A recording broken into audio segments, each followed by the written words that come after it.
Hello दोस्तों, नमस्ते भाई। Good evening. कैसे हैं आप लोग मेरे प्यारे बच्चों? कैसा महसूस कर रहे हैं?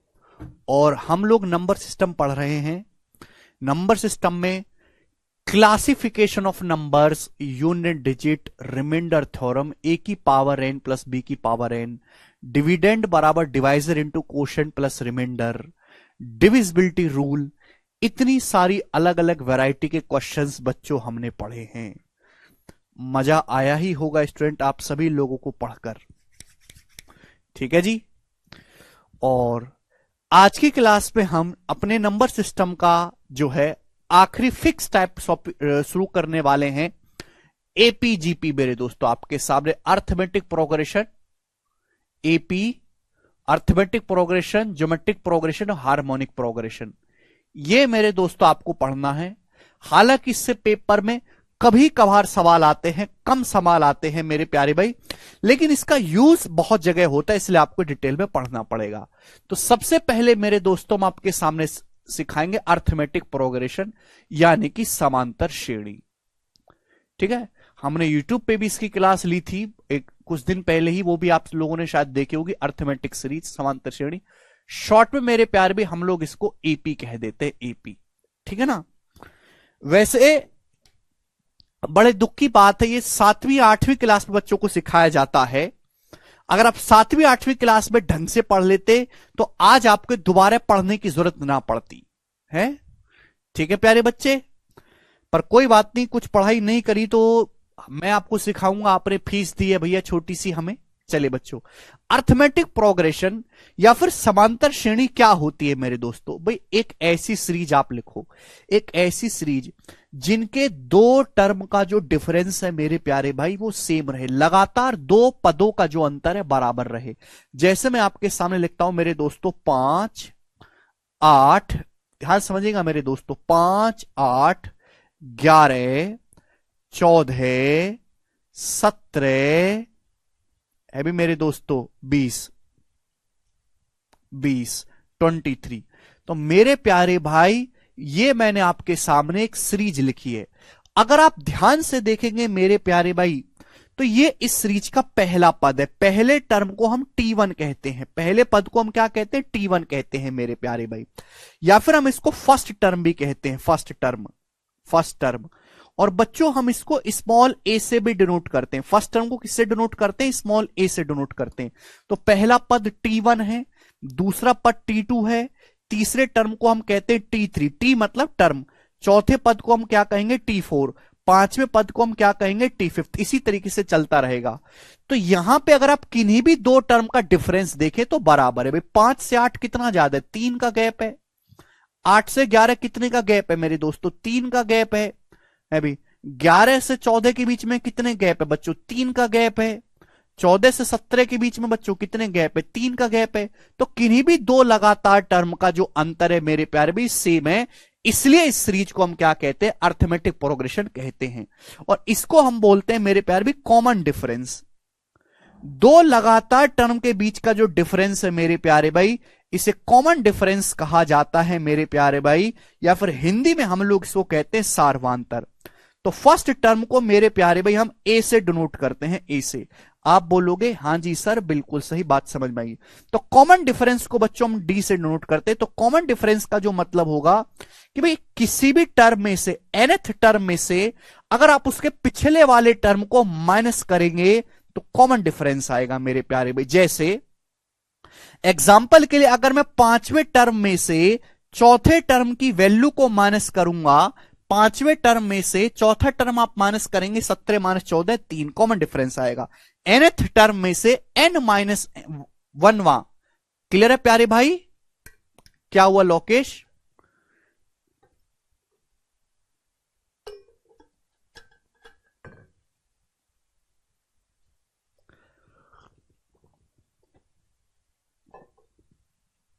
किसी भी टर्म में से अगर आप उसके पिछले वाले टर्म को माइनस कर देंगे मेरे प्यारे भाई तो कॉमन डिफरेंस आ जाता है।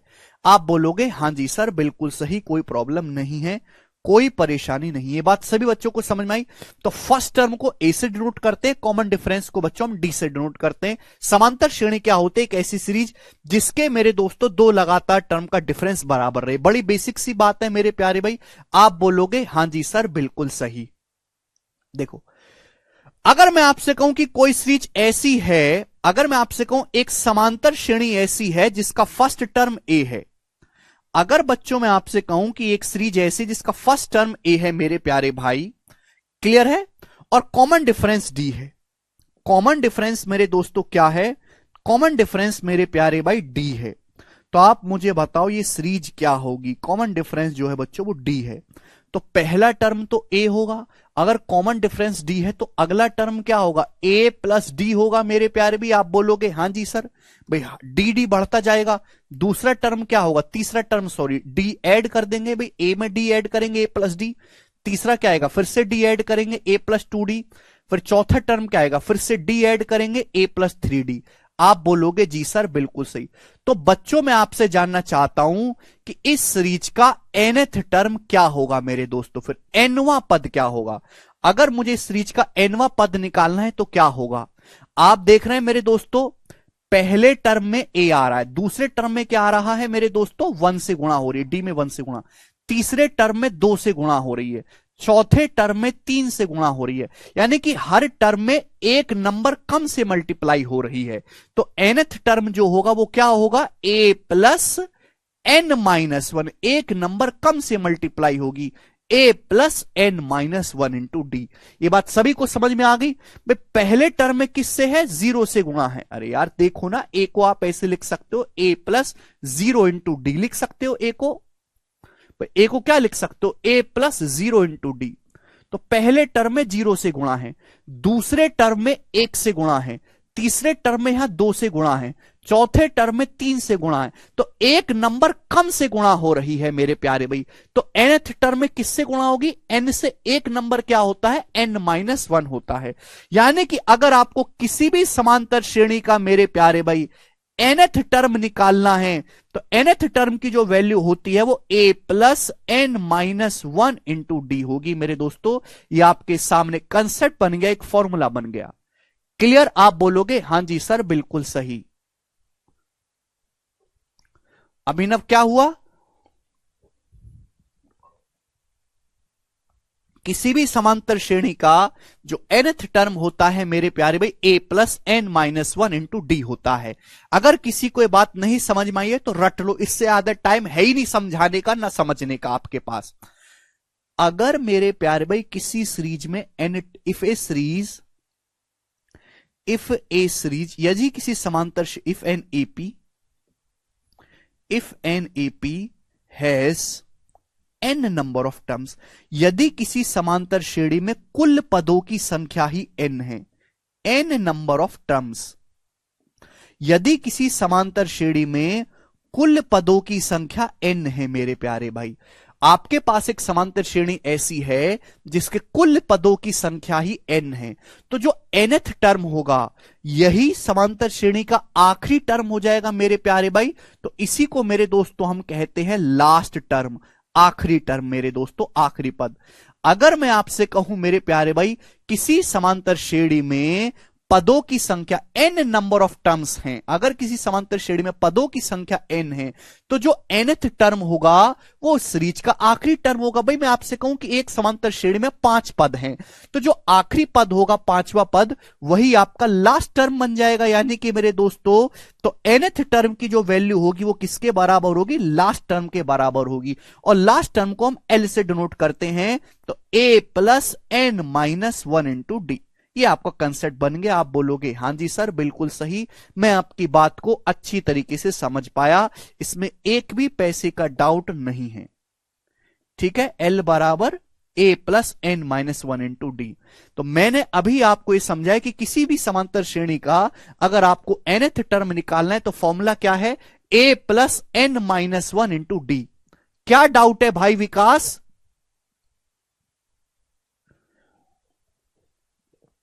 भाई अगर आप इसमें भी डाउट अपने अपन ला रहे हो तो आप 7वीं क्लास के बालक से भी बेकार हो। भाई 7वीं क्लास में ये चीज सिखाई जाती है, एपी 7वीं क्लास में आता है, वहां मास्टर एक हफ्ते में पढ़ाता है। लेकिन हमारे पास एक हफ्ते में पढ़ने का टाइम नहीं है, हमारे पास समय है 20 मिनट। आपको 20 मिनट में एपी सीरीज सीखनी है। आप सीख गए तो ठीक, नहीं सीख पाए तो छोड़ के आगे बढ़ जाए, इससे आधे का टाइम है ही नहीं आपके पास सीखने का, क्योंकि दुनिया आपको 20 मिनट में रौंद के आगे निकल गई है भाई।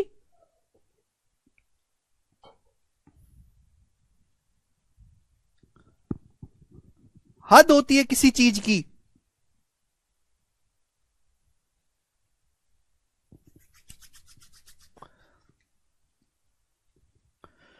तो अगर किसी समांतर श्रेणी का पहला टर्म ए है, कॉमन डिफरेंस मेरे दोस्तों आपके पास डी है, तो पहला टर्म ए है, ए को मैं ऐसे लिख सकता हूं ए प्लस जीरो डी। दूसरा अगला क्या होगा, डी ऐड करके आएगा ए प्लस डी, फिर से डी ऐड होगा, डी डी ऐड होता जाएगा, क्योंकि कॉमन डिफरेंस डी है। तो देखो पहले टर्म में जीरो आ रहा है, जीरो का मतलब मेरे दोस्तों क्या है, पहले टर्म में है 1 माइनस 1 से गुणा, दूसरे टर्म में 1 आ रहा है, 1 मतलब 2 माइनस 1 से गुणा, 3 2 को क्या आप लिख सकते हो, 2 को आप लिख सकते हो 3 माइनस 1, चौथे टर्म में आ रहा है 3, 3 को आप लिख सकते हो 4 माइनस 1। तो हर टर्म में एक नंबर कम से गुणा हो रही है। तो अगर आपको nth टर्म निकालना है तो डी में किससे गुणा होगी, n से एक नंबर कम से गुणा होगी, n माइनस 1d। तो समांतर श्रेणी के nth टर्म का फॉर्मूला आ गया। अगर किसी समांतर श्रेणी में पदों की संख्या n है तो जो nth टर्म होगा वही लास्ट टर्म होगा मेरे प्यारे भाई, और उसका फॉर्मूला क्या हो जाएगा, a plus n minus 1 into D. तो अभी मैंने आपको समझाया कि किसी भी समांतर श्रेणी का जो लास्ट टर्म होता है, अगर पदों की संख्या n है तो a plus n minus 1 into D होगा। आप बोलोगे हां जी सर बिल्कुल सही बात समझ में आ गई है। अगर बच्चों में a को इधर ले आऊं तो ये हो जाएगा l माइनस ए बराबर n माइनस 1 इंटू डी, यही हो जाएगा मेरे दोस्तों। है भाई, कॉमन डिफरेंस d को मेरे दोस्तों यहां ले आते हैं बटे में, ये आ गया d बटे में आ गया। तो n, अगर आपको किसी भी समांतर श्रेणी में पदों की संख्या निकालनी है, नंबर ऑफ टर्म्स निकालना है मेरे प्यार में किसी भी समांतर श्रेणी में, तो कैसे निकलेगा, माइनस 1 इधर जाके पॉजिटिव हो जाएगा 1, l माइनस ए अपॉन डी प्लस 1। आप बोलोगे हां जी सर बिल्कुल सही, मैं आपकी बात को अच्छी तरीके से कैच कर पा रहा हूं। तो किसी भी समांतर श्रेणी में अगर आपको पदों की संख्या निकालनी है, लास्ट टर्म में से फर्स्ट टर्म घटाएंगे बटे common difference plus 1, last term minus first term upon common difference plus 1। Example के लिए मैं आपसे कहूं बच्चों की, मैंने आपके सामने लिखा है 13, 14, 15 डॉट डॉट डॉट डॉट, आखिर में लिखा है हमने 96 तक। बताओ बच्चों कितनी गिनतियां लिखी हुई हैं आपके सामने, 13, 14, 15, 16, 17, 18, 19, 20 से लेके 96 तक, ये कितनी गिनतियां लिखी हुई हैं। ये भी एक टाइप की समांतर श्रेणी है, एक एक का गैप है, 1 1 1 1 का गैप है। आप बोलोगे हां जी sir.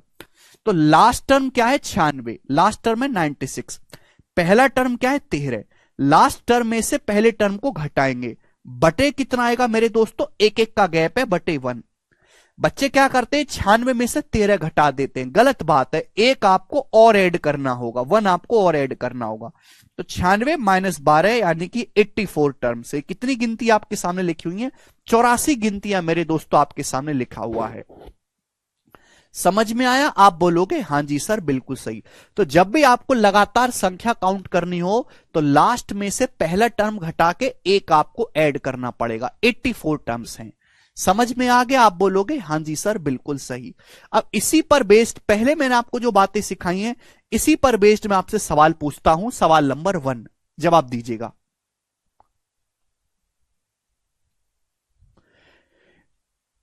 Which term of n AP is 137। सवाल में आपसे पूछा है, आपके सामने एक सीरीज दी, इसका कौन सा पद 137 होगा। ध्यान से देखेंगे तो समांतर श्रेणी है, 2 से 7 5, 7 से 12 5, 12 17 5 5 का गैप है। कौन सा पद 137 है, माना nth टर्म है, nth टर्म। तो 137 बराबर क्या होगा मेरे दोस्तों, फर्स्ट टर्म है 2 प्लस n माइनस 1, माना nth टर्म है 137। कॉमन डिफरेंस कितने का है, कॉमन डिफरेंस यहां पे 5 का है, 2 7, ये 5 5 बढ़ता जा रहा है, मल्टीप्लाई बाई 5। तो 137 में से 2 घटाएंगे 135, 135 बटे 5 प्लस 1, ये आ जाएगा n की वैल्यू, यानी कि 27 एक 28। तो n का मान 28 आ गया, तो इसका 28वां पद 137 होगा, बी ऑप्शन इस सवाल का आंसर है। सभी बच्चे समझ पाए। ये वाला सवाल आप मुझे करके बताइएगा, सवाल नंबर 2 करो जल्दी से। सवाल है how many terms are there in the arithmetic progression. सवाल के अकॉर्डिंग ये पूछा गया है, एक सीरीज है, अर्थमेटिक प्रोग्रेशन बोल भी दिया, इस पे कितने टर्म हैं। तो पहला टर्म तो 7 है, आखिरी टर्म इसमें 205 है, तो नंबर ऑफ टर्म्स निकालना है। तो बच्चों कैसे निकालेंगे, last term minus first term upon common difference. Common difference कितने का, यहां पे 6 का गैप है, कॉमन डिफरेंस 6 प्लस 1। तो 205 में से 7 घटाएंगे 198, 6 से भाग करेंगे 33 और 1 34, यानी कि 34 टर्म्स आपके सामने लिखे हुए। सी ऑप्शन इस सवाल का आंसर है। समझ में आया।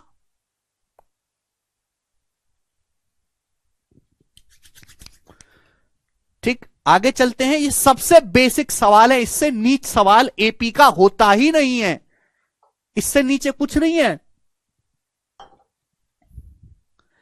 क्लियर। अब आगे चलते हैं मेरे प्यारे भाई, किसी भी अर्थमेटिक प्रोग्रेशन का सम कैसे निकालते हैं। सम ऑफ एन एपी सीरीज, किसी भी समांतर श्रेणी का सम ऑफ एन टर्म्स, किसी भी समांतर श्रेणी के एन पदों का योग, sum of n terms of n AP. किसी समांतर श्रेणी के एन पदों का योग कैसे निकालते हैं मेरे प्यारे भाई। ठीक है, हालांकि इसमें एवरेज के कंसेप्ट से आता है, औसत के कंसेप्ट से, पर मैं आपको उतना डिटेल में नहीं ले जाऊंगा, आप डायरेक्ट ध्यान रखिएगा। अगर किसी भी समांतर श्रेणी के आपको एन पदों का योग निकालना है, एन पदों का योग, तो डायरेक्ट रिजल्ट है n/2 गुणा a प्लस एल, n/2 गुणा a प्लस एल। ठीक है भैया, आप बोलोगे हाँ जी sir, n/2 a plus l. n number of terms है, a first term l last term. आप बोलोगे जी सर, किसी भी समांतर श्रेणी के n पदों के योग का जो फॉर्मूला है n/2 ब्रैकेट में a प्लस एल। सभी बच्चे इसको जानते हैं अच्छी तरीके से। मेरे प्यारे भाई, आप जानते कि जो लास्ट टर्म है l, इसका फॉर्मूला होता है a plus n minus 1 into D. Last term का फॉर्मूला क्या है, a plus n minus 1 into D. अगर आप बच्चों यहां पर लास्ट टर्म l की जगह ये रख देंगे, l की जगह a plus n minus 1 into D यहां पर पुट कर दीजिए, तो समांतर श्रेणी के n पदों के फॉर्मूला क्या बन जाएगा। तो आप कहोगे सर n/2 ब्रैकेट में क्या रहेगा, l की जगह रखेंगे a plus n minus 1 into D, l की जगह ये रखेंगे a plus n minus 1 into D, तो a प्लस a 2a हो जाएगा, 2a plus n minus 1 into D. भाई सिलेबस बहुत बड़ा है, बहुत बड़ा सिलेबस है गणित का, पहाड़ जैसा। पहली मैंने आपको बता दिया कि नंबर सिस्टम में 25 चीजें हैं पढ़ने के लिए। अगर हर चीज को एक एक क्लास में भी समझाऊं तो 25 क्लास होंगी। आप कमजोर बालक हैं, अगर 2-2 क्लास में समझाओगे तो 50 क्लास में नंबर सिस्टम होगा, और इतना समय नहीं कि आपको 50 क्लास तक नंबर सिस्टम पढ़ाया जाए। तो उसका फिर अगर आपको जल्दी समझना है तो आपको अपनी स्पीड बढ़ानी पड़ेगी, सोचने की, समझने की। केवल सीखना जरूरी नहीं है, एक टाइम लिमिट के अंदर सीखना पड़ेगा। आज के जमाने में केवल कमाना जरूरी नहीं है कि आप कमा रहे हो और पेट भर रहा है, कमाने के साथ साथ बचत भी करनी होगी। आज के जमाने में जमाना बहुत बदल चुका, एडवांस है, डिजिटल जमाना है, मर मर के नहीं चल सकते आप। तो किसी भी समांतर श्रेणी के n पदों के योग का जो फॉर्मूला है वो कितना है, n/2 ब्रैकेट में 2a plus n minus 1 into D. आप बोलोगे हां जी सर बिल्कुल सही, कोई प्रॉब्लम नहीं है।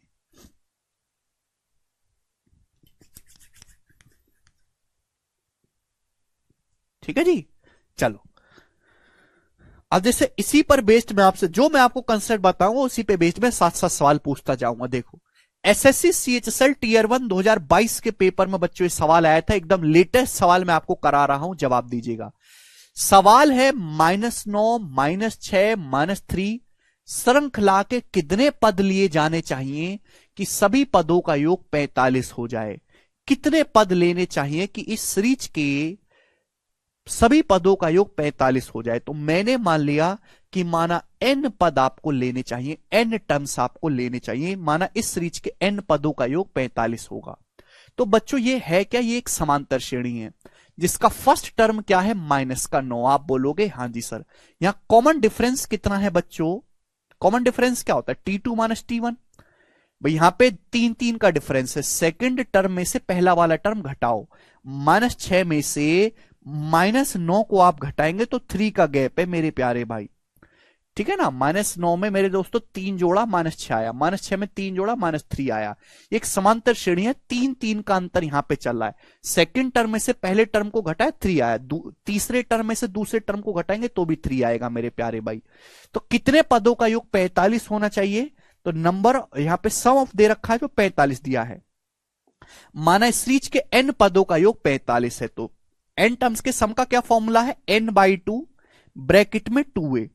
2a का मतलब मेरे प्यारे भाई 2 नाम 18, माइनस का 18 प्लस n-1 कॉमन डिफरेंस कितने का है बच्चों, यहां पे कॉमन डिफरेंस 3 का है, मल्टीप्लाई बाई 3। ये आ जाएगा बच्चों, आप बोलोगे हाँ जी सर यही आ जाएगा। अब थोड़ा लॉजिकली सोचो बच्चों, ये 3 से कट जाएगा, 3 से ये 18 6 बार कट गया मेरे दोस्तों, और ये 15 30 ये 45 15 बार कट गया, तो 2 की इधर गुणा कर देते, 15 दूनी 30 बराबर n। ब्रैकेट में क्या बचेगा दोस्तों, n। ये -6 और ये -1, -7 हो गया। ये -6 है और ये -1 है, -7 हो गया। तो बच्चों ये बन गई क्वाड्रिक इक्वेशन, एक द्विघात समीकरण। अगर आप n की अंदर गुणा करेंगे तो एक क्वाड्रिक इक्वेशन बन जाएगा, द्विघात समीकरण, जिसको आपको फॉर्मूला लगा के सॉल्व करना पड़ेगा, और इतना टाइम आपके पास नहीं है। तो आप इसको ऑप्शन से चेक कर लो भाई, जो ऑप्शन इसको सेटिस्फाई कर गया वही आंसर होगा। मैं ज्यादातर आपको ऑप्शन से करवाने की कोशिश करता हूं, हर चीज को सॉल्व नहीं किया जाता गणित में, कंपटीशन है, बोर्ड का पेपर नहीं हो रहा मेरे प्यारे भाई। तो जो ऑप्शन आपको क्या निकालना है, एन का मान, जो ऑप्शन यहां पे सेट संतुष्ट कर गया वो उत्तर हो जाएगा। 11 रखने पर 30 नहीं आएगा, 8 रखने पर भी नहीं आएगा, 10 रखने पर आ रहा है। अगर मैं इनकी जगह 10 रखूंगा, 10 गुणा 10 माइनस 7 3, तो 30 बराबर 30 हो गया। तो यानी कि 10 टर्म का सम 45 होगा। ये आंसर है, बताओ।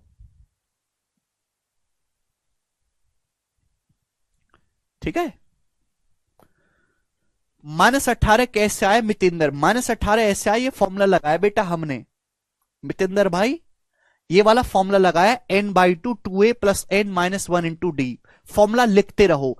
फर्स्ट टर्म की वैल्यू -9 है, -9 का दुगना कराए तो -18 आया है। आपको फॉर्मूले याद नहीं तो सामने कॉपी में खोल के रखो, ठीक है भाई। चलिए आगे चलेंगे अगले सवाल की तरफ।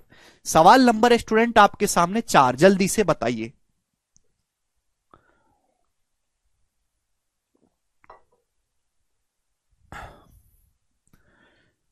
बोला है यदि किसी समांतर श्रेणी का छठा पद 19 है और 17वां पद 96 है, तो आपसे पूछा है इस समांतर श्रेणी का 25वां पद क्या होगा।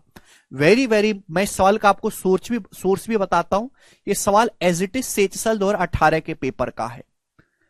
क्लियर है। प्रीवियस ईयर में आपको ऐसे ढेरों सवाल मिल जाएंगे, खासकर पुलिस के पेपर में। जो पुलिस का पेपर होता है ना, चाहे वो दिल्ली पुलिस हो चाहे वो यूपी पुलिस हो, सबसे ज्यादा एपीजीपी के सवाल पुलिस के एग्जाम में ही आते हैं। पता नहीं क्यों ऐसा, पर उसी में आते हैं सबसे ज्यादा, एसएससी से भी ज्यादा। बोला है किसी समांतर श्रेणी का छठा पद 19 है, 17वां पद 96 है, 25वां पद क्या होगा। तो भाई मैंने मान लिया कि किसी समांतर श्रेणी का, पहले मैं आपको बता रहा हूं बेसिक तरीका बच्चों, फिर मैं आपको बताऊंगा डायरेक्ट तरीका। जैसे मैंने मान लिया कि समांतर श्रेणी का पहला पद ए है और कॉमन डिफरेंस डी है, ये मैंने मान लिया।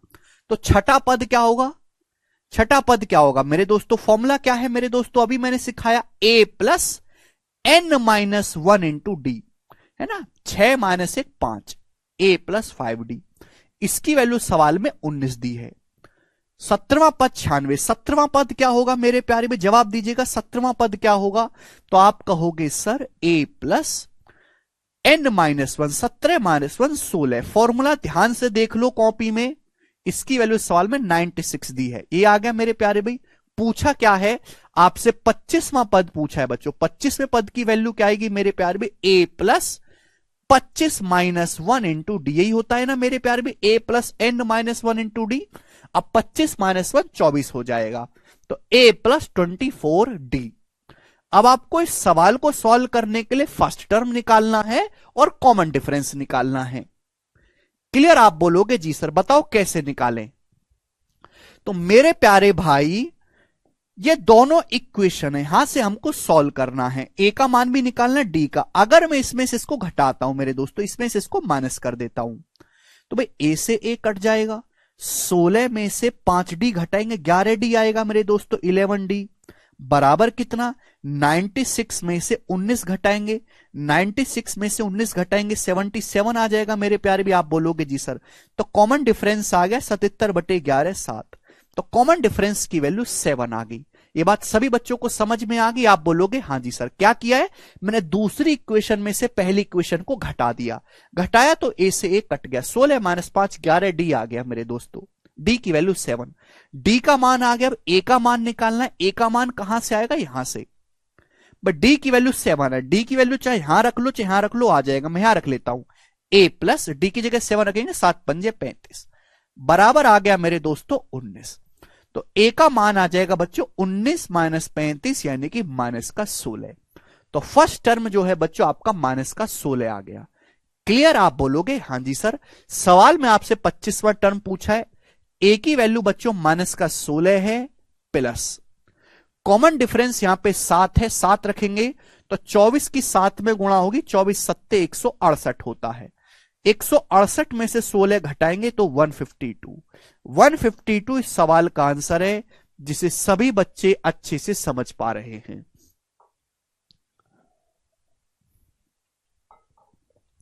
ये सवाल का बेसिक तरीका है जो आपको किताबों में मिलेगा मेरे प्यारे भाई, लेकिन आप ऐसे करने लगे तो आपका जिंदगी में कभी कोई भला नहीं होने वाला, कोई भला नहीं होने वाला।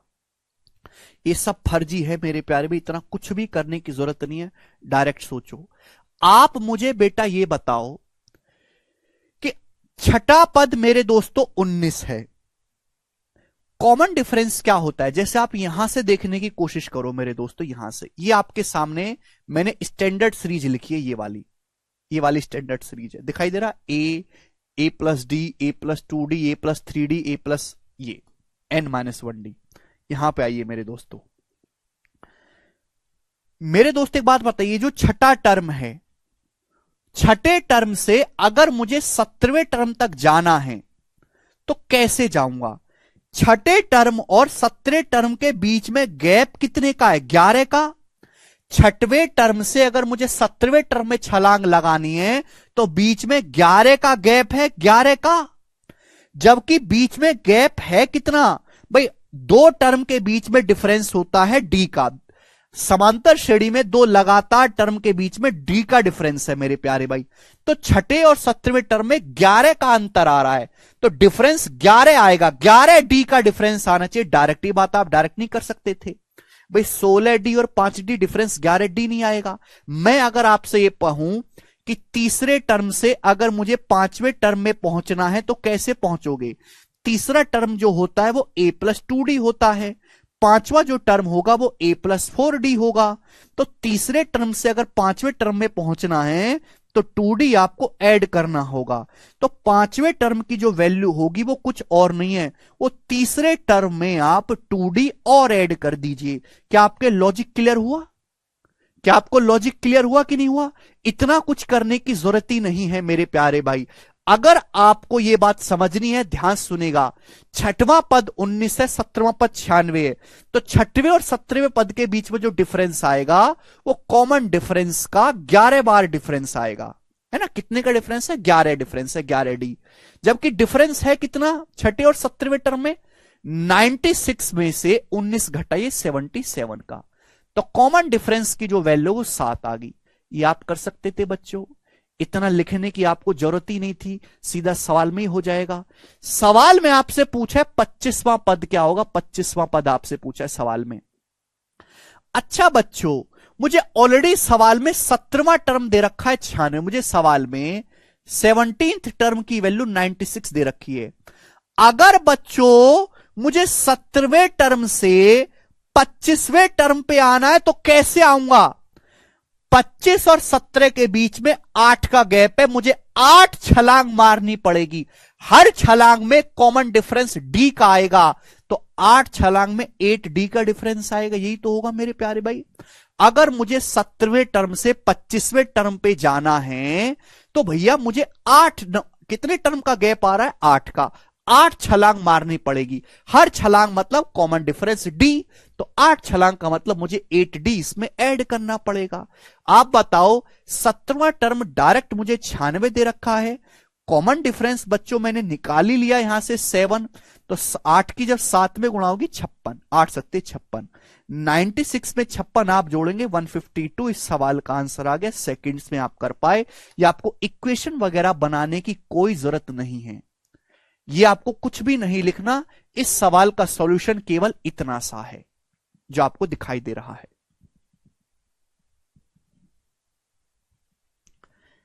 थोड़ा बहुत डाउट है, एक चीज मैं आपसे और पूछता हूं बच्चों, मैं आपसे कहूं कि अगर 15वें टर्म में से, बच्चों मैं आपसे 15वें टर्म में से 14वां टर्म घटाया जाए तो क्या आएगा, आप मुझे बताओ क्या आएगा। अगर समांतर श्रेणी के 15वें टर्म में से 14वां टर्म घटाया जाए तो क्या आएगा, तो आप कहोगे सर समांतर श्रेणी में दो लगातार टर्म का जो डिफरेंस आता है वो डी आता है। लेकिन बच्चों मैं आपसे कहने लगूं कि 19वें टर्म में से आप छठा टर्म घटा रहे हो, सॉरी 15वें टर्म में से मेरे दोस्तों आप 11वां टर्म घटाओगे तो क्या आएगा मेरे दोस्तों। तो आपको यह बात अच्छी तरीके से समझनी चाहिए कि 15वें टर्म में और 11वें टर्म में 4 का अंतर है। कितने का अंतर है, 4 का अंतर है मेरे प्यारे भैया। आप बोलोगे जी सर बिल्कुल सही, तो 4 का अंतर है, तो कॉमन डिफरेंस के मेरे दोस्तों 4 बार छलांग लगानी पड़ेगी, 4d आएगा। बात समझ में आई कि नहीं समझ में आई, 4d। अगर ये आपका 11वां टर्म है मेरे दोस्तों तो 12वां टर्म क्या होगा मेरे दोस्तों, डी ऐड करेंगे 12वां टर्म। ये क्या होगा मेरे दोस्तों, ये 13वां टर्म होगा मेरे प्यारे भाई। ये क्या होगा बच्चों, 14वां टर्म होगा मेरे प्यारे भाई। ये क्या होगा मेरे दोस्तों, 15वां टर्म आएगा मेरे दोस्तों। तो जो 15वां टर्म है वो क्या आया है, 11वें टर्म में 4d ऐड करके आया है। लॉजिकली सुनो मेरे दोस्तों, समांतर श्रेणी की खास बात यही है कि हर छलांग बराबर गैप की होती है। ठीक है प्यारे भाई, कॉमन डिफरेंस मैंने पहले ही निकाल लिया 7, तो 8 के 7 में गुणा करा 56 ऐड कर देना है। फर्स्ट टर्म निकालने की जरूरत ही नहीं है, कोई जरूरत नहीं। एक सवाल और पूछता हूं आपसे, ही बताओ बच्चों, 5वां।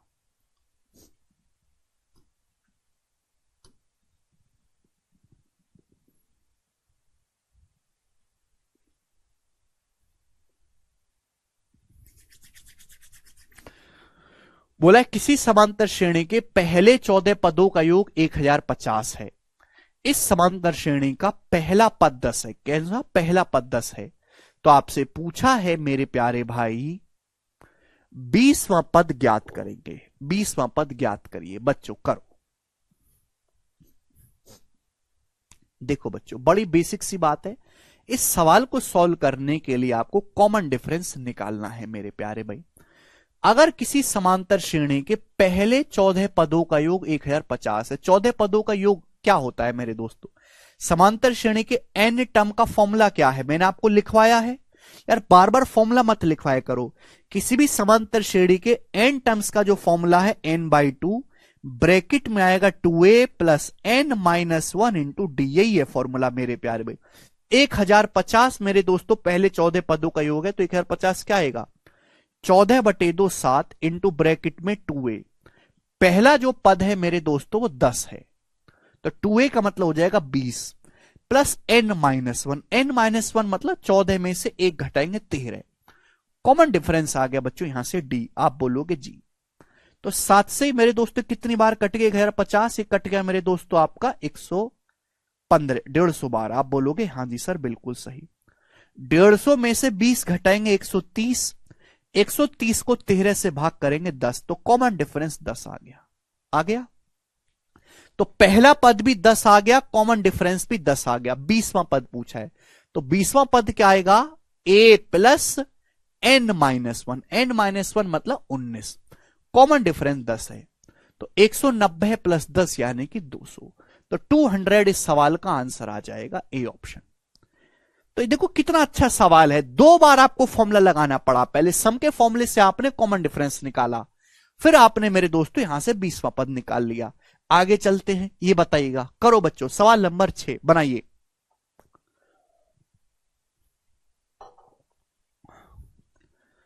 Find the sum of all two digit number which when divided by 5 leaves remainder 2। सवाल यह है कि दो अंकों की उन सभी संख्याओं का योग बताओ जिनको 5 से डिवाइड करने पर 2 शेषफल आता है। दो अंकों की जितनी भी संख्याएं मार्केट में है जिनको 5 से भाग करके 2 शेषफल बचे, उनका योग बताइए। देखो, वो संख्याएं जिनको 5 से भाग करने पर 2 शेषफल बचेगा वो किस फॉर्म की होंगी? उन संख्याओं की जो स्टैंडर्ड फॉर्म होगी वो 5x+2 होगी।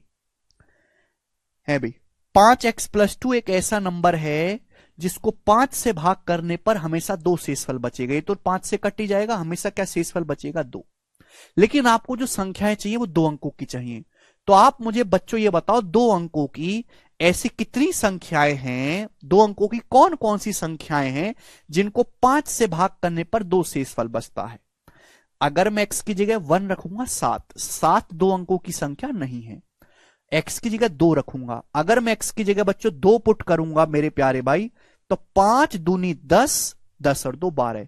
12 वह सबसे छोटी 2 अंकों की संख्या है मेरे प्यारे भाई जिसको 5 से भाग करने पर 2 शेषफल बचेगा। फिर मैं क्या करूंगा, x की जगह 3 पुट करूंगा, 5 तिया 15, 2 17। अगली संख्या वो आ गई 17। 17 एक ऐसा नंबर है जिसको 5 से भाग करने पर 2 शेषफल आएगा। फिर बच्चों में x की जगह 4 पुट करूंगा, 5 चौक 20 और 2 22। 22 अगला नंबर ऐसा है जिसको 5 से भाग करके 2 शेषफल आएगा। तो बताइए, सबसे आखिर में सबसे बड़ा बच्चों 2 अंकों का ऐसा कौन सा नंबर है जिसको 5 से भाग करके 2 शेषफल आएगा? बताइए बच्चों, कौन सा नंबर है ऐसा? जवाब दीजिएगा। तो आप कहोगे सर x की जगह आप रखोगे 19। 19 पंजे 95 और 2 97, 97। x की जगह 20 आप रखोगे तो 2 अंकों से बड़ा हो जाएगा, 3 अंकों का हो जाएगा, तो 97। तो ये वो 2 अंकों की संख्याएं आ गई बच्चों जिनको 5 से भाग करने पर 2 शेषफल आता है। इन सभी का योग पूछा। ये समांतर श्रेणी है, 5-5 का गैप आ रहा है देखो लगातार। तो कितनी संख्याएं मेरे प्यारे भाई बताओ, पहले आप ये बताओ ये संख्याएं कितनी है। लास्ट टर्म में से फर्स्ट टर्म घटाएंगे, 97 में से 12 घटाएंगे 85, अपॉन कॉमन डिफरेंस है 5 + 1। तो ये 18 संख्याएं मेरे दोस्तों। कितनी संख्याएं? 18 नंबर्स हैं। ये कितनी संख्याएं? 18 संख्याएं हैं, 18। आपसे पूछा है इनका योग। देखो मेरे प्यारे भाई, अगर किसी सवाल में आपको पहला टर्म दिया हुआ है, आपको लास्ट टर्म दिया हुआ है, आपको यह पता है कि 18 संख्याएं, तो समांतर श्रेणी के पदों का योग निकालने के लिए आप कौन सा फॉर्मूला लगाओगे? n/2 a+l। ये थोड़ा आसान पड़ेगा। क्लियर है? आप बोलोगे जी सर संख्याएं कितनी है बच्चों? 18 संख्याएं लिखी हुई हैं आपके सामने बोर्ड पर। ठीक है, 18/2 यानी कि 9। First term plus last term, first term 12 है, 12 में 97 ऐड करेंगे तो 109 आ जाएगा। तो 9 गुणा 109 आ गया बच्चों 981, 981। तो सवाल का जो आंसर होगा बच्चों वो 981 होगा। समझ में आया? बच्चा कह रहा 22 भी तो हो सकता है। क्या 22 हो सकता है? 22 तो है ही। 2 अंकों की सभी संख्या लेनी है जिनको 5 से भाग करने पर 2 रिमाइंडर आए।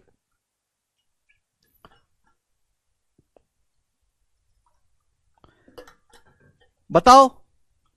तो आपको हर संख्या को लेना है, कुछ भी छोड़ना नहीं है।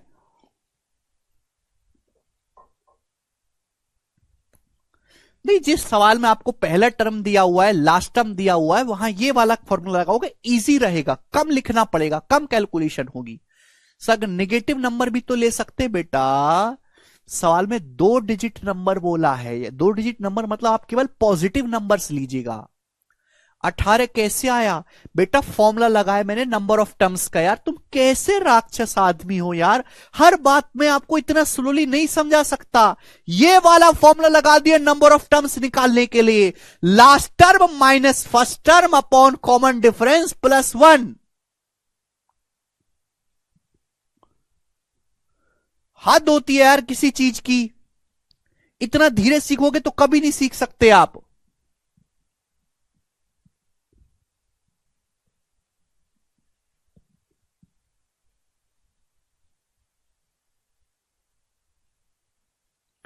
7 भी तो हो सकता है भैया। 7 दो अंकों की संख्या नहीं है, 7 एक सिंगल अंक की संख्या है।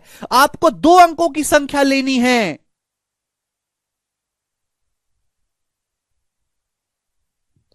हद होती है यार। मैं आपसे जानना चाहता हूं कि इसमें कितने टर्म हैं। तो नंबर ऑफ टर्म्स निकालने का फॉर्मूला मैंने समझा है, last term minus first term upon common difference plus 1। ऐसे चाहते हो कि मैं ऐसे पढ़ाने लगूं? ऐसे पढ़ाऊंगा तो सिलेबस 2 साल में खत्म, 2 साल में भी नहीं 5 साल में होगा। लास्ट टर्म कितना है? 97 माइनस फर्स्ट टर्म कितना है? 12। कॉमन डिफरेंस कितने का है? 5 5 का 5 प्लस 1। 97 माइनस 12 85। 85 बटे 5 प्लस 1। 85 को काटेंगे 5 से 17, 17 एक 18, ये 18 टर्म्स है। आगे समझ में? हाथ जुड़वा लो। इतना लिख के आपको नहीं पढ़ाया जा सकता, सिलेबस कभी पूरा नहीं होगा। इसलिए इस बात को मैं केवल मुंह से बोलूंगा, आपको समझना है। समझ पाते हो तो ठीक है, नहीं समझ पाते हो तो छोड़ दो। हद होती है किसी चीज की। ऐसे होगा क्या? जब आपको फॉर्मूला लिखवा दिया, सवाल करवा दिया, तो आगे की चीज तो आपको जल्दी समझनी चाहिए। दूसरी क्लास के बालक थोड़ा ना, सरकारी नौकरी लेने वाले बालक को 7 नंबर करो।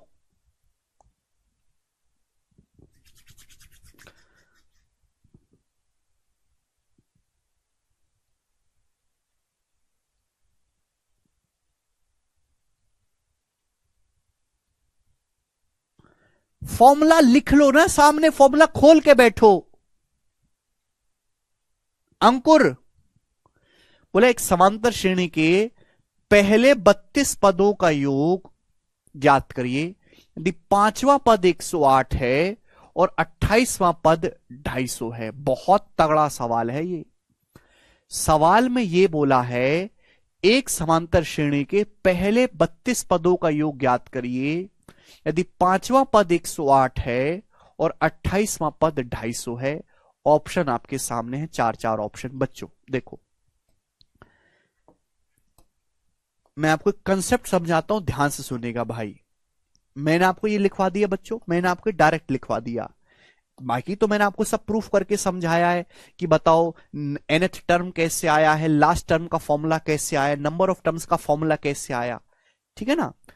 किसी भी समांतर श्रेणी का जब हम योग निकालते हैं बच्चों, तो हम एवरेज का कंसेप्ट लेते हैं, एवरेज का।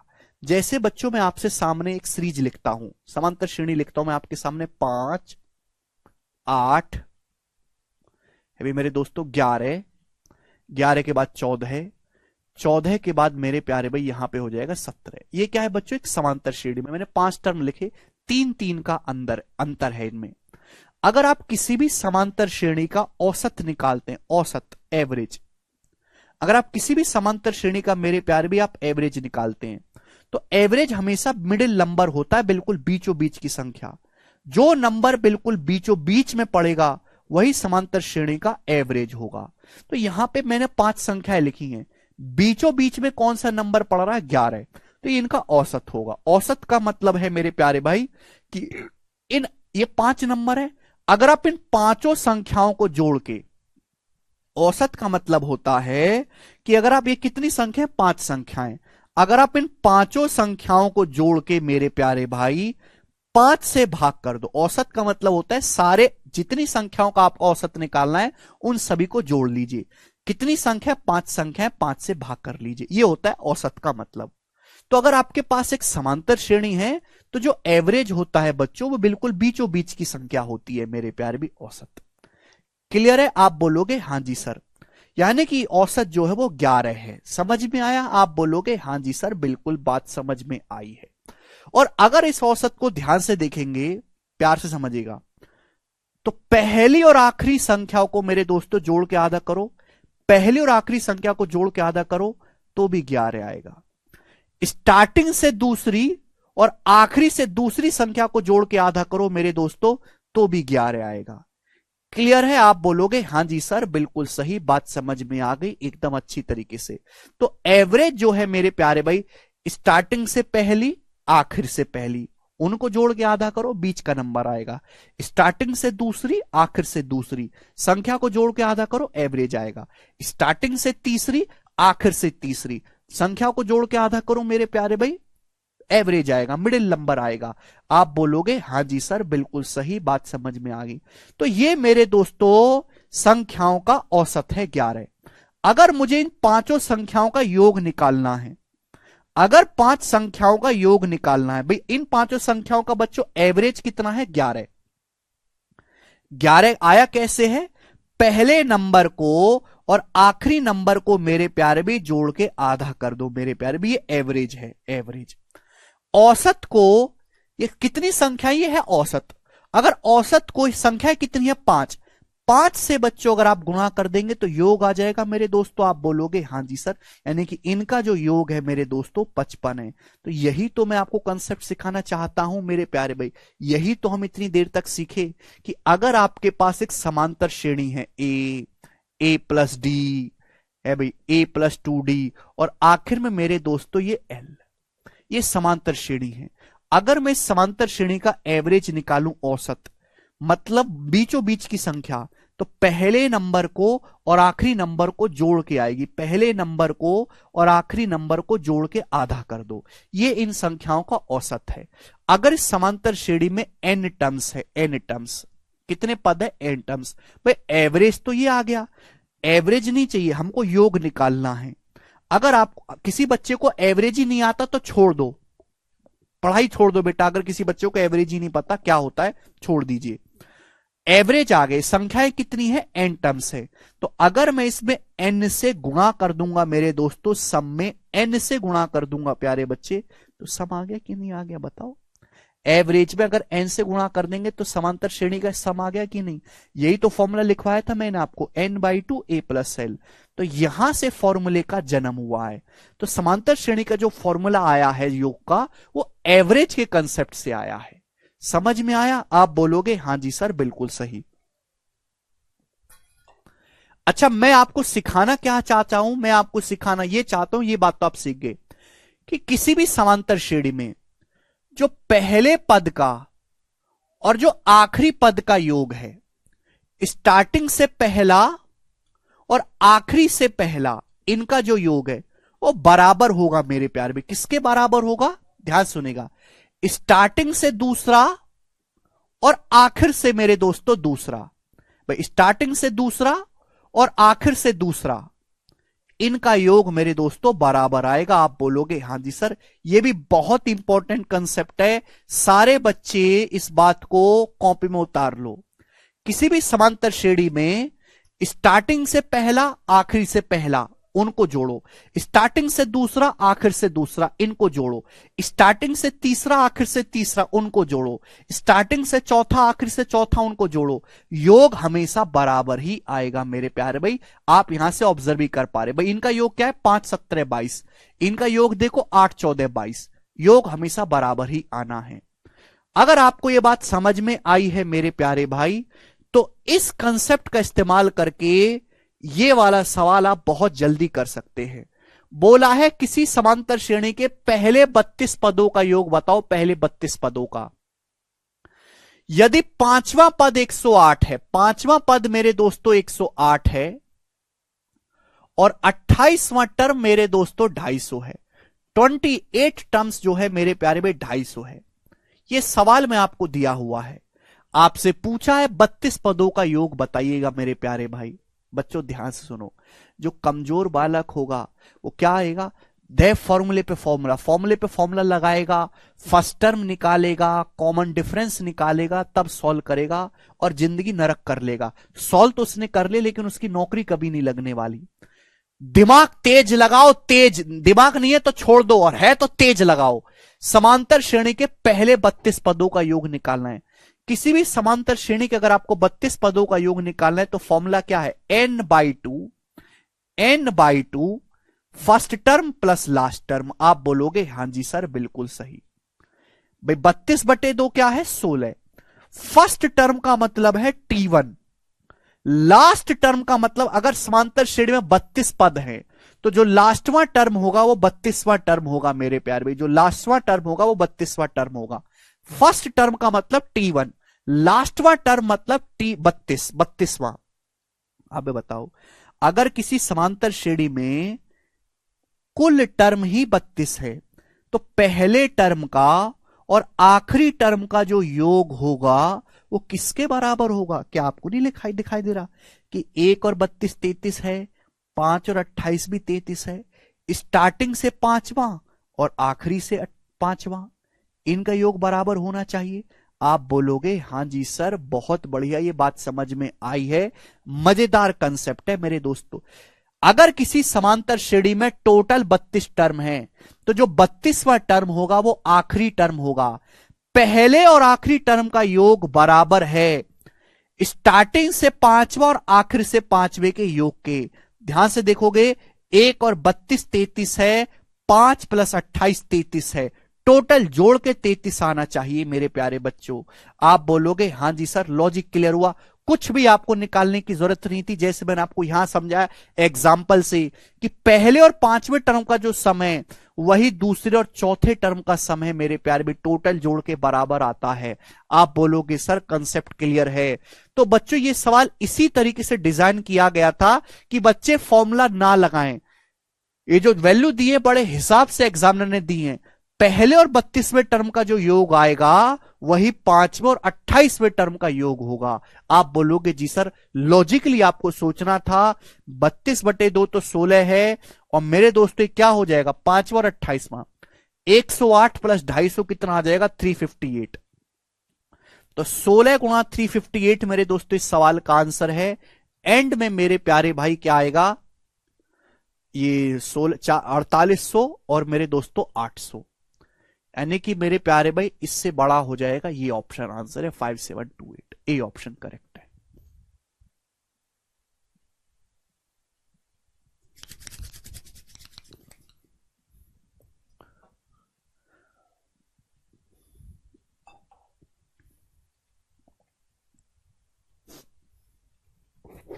मजा आया?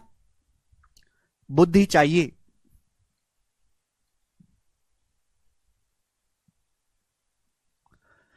प्रीति कह रहे हैं अगर बराबर ना हो तब, अगर बराबर ना हो तो फॉर्मूला लगा लो, सिखा तो दिया, 5वें टर्म का फॉर्मूला लगाओ, 28वें टर्म का फॉर्मूला लगाओ, फॉर्मूला लगा के कॉमन डिफरेंस निकाल लो, फर्स्ट टर्म निकाल लो, फिर सॉल्व कर लो। वो तो आप सिखा ही चुके हैं भाई, वो तो मैं आपको चीज सिखाई चुका हूं, दोबारा दोबारा थोड़ा ना बताएंगे, इतना टाइम थोड़ा ना है कि इतने सारे सवालों पे इन्वेस्ट करते रहे।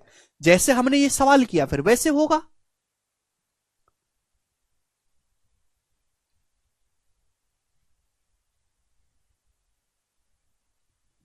ठीक है भाई, ये सवाल बनाया ही एग्जामिनर ने इसलिए है कि बच्चे जो है अपना टाइम खराब ना करें मेरे दोस्तों।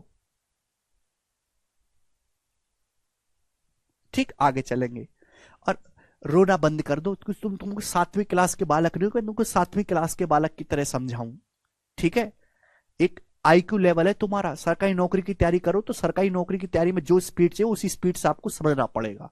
सर 358 कैसे आया? अरे भैया थोड़ा सा दिमाग खुद भी लगा लिया करो, हर चीज कैसे आई चिल्लाने लगते हो।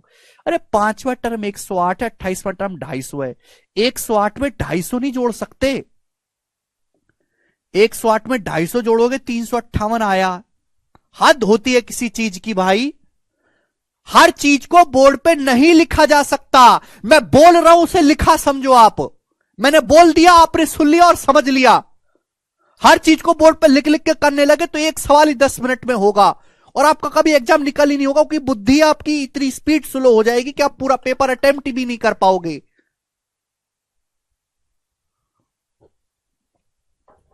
ऐसे लिख के नहीं पढ़ाया जा सकता, ना मैं पढ़ाऊंगा, क्योंकि ये आपके दिमाग को इतना स्लो कर देगा कि आप पूरा पेपर कर ही नहीं पाओगे।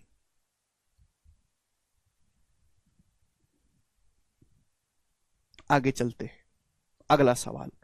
सवाल है आपके सामने यहां पर, ये छठा क्वेश्चन था, 8वां। ये 8वां सवाल ऑलरेडी हो चुका है, यहां पे दोबारा से डल गया, सॉरी भाई, 8वां क्वेश्चन दोबारा से 2 बार डल गया है ये जी। सवाल नंबर है बच्चों आपके सामने यहां पर 9। जवाब दीजिएगा बच्चों, इस सवाल का क्या आंसर है बनाइएगा। सवाल 2020 के एमटीएस के पेपर में पूछा गया था। जवाब देना क्या उत्तर है बच्चों, बनाओ। ऐसे ही सवाल आया था 6 + 8 + 10 + 12 + 14 अप टू डॉट कहां तक है, 40 तक। इसका योग आपको बताना है। योग ध्यान से देखेंगे, समांतर श्रेणी है बच्चों, दो दो का अंतर है। 6 8 2 का अंतर है, 8 10 के बीच में 2 का अंतर है, 10 12 के बीच में 2 का अंतर है। पहला टर्म मुझको पता है, मुझे आखिरी टर्म पता है। अगर मुझे यह पता लग जाए कितनी संख्याएं, तो सवाल सॉल्व हो जाएगा। तो नंबर ऑफ टर्म्स पता लगाने के लिए मैंने आपको क्या सिखाया बच्चों, last term minus first term upon common difference कितने का है, 2 2 का +1। तो मेरे दोस्तों ये आएगा 18। ये 18 संख्या आपके पास लिखी हुई है, 18 टर्म्स है आपके पास। ये टोटल कितनी संख्या लिखी हुई है बोर्ड पे, 18। इनका योग निकालना है बच्चों। तो योग क्या फॉर्मूला क्या है, अभी सिखा है फॉर्मूला। फॉर्मूले सामने रख लो कॉपी में, ठीक है भाई। n/2, n/2 का मतलब 18/2 9, ब्रैकेट में a + l, first term plus last term, 6 + 40 46, ये आ जाएगा।